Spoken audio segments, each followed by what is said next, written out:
Remember this WWA? We talked about it last week. What happened, when and where it happened, I felt, how it affected me. I call this boxing the conversation.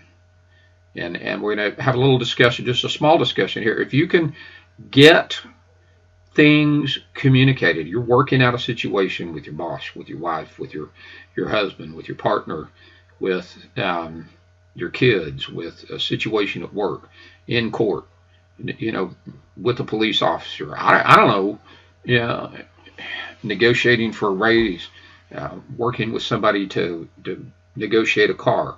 What happened, when and where it happened, and how it affected you. Be specific.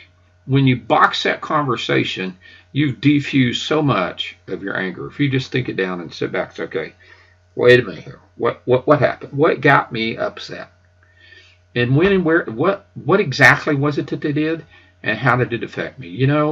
Son, when I asked you to take the trash out on Thursday and I came home on Friday, or I came home Thursday night, and the trash can was still up against the house and it hadn't been emptied by the trash man because we didn't put it out on the right day. I depended on you to do that, and it made me feel like I can't depend on you. Instead of, why don't you ever do what I say? Big difference between those two statements. Why don't you ever do what I say?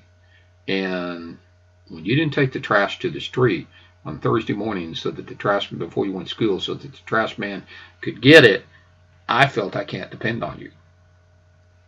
Put it in terms of how it affected me, not as an accusation, not as a finger pointing, not as a guilt or a shame.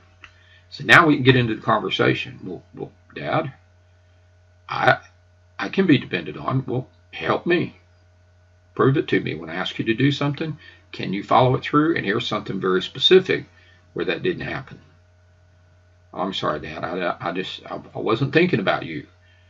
Next time I'll think about you. You get into the conversation. Check it back.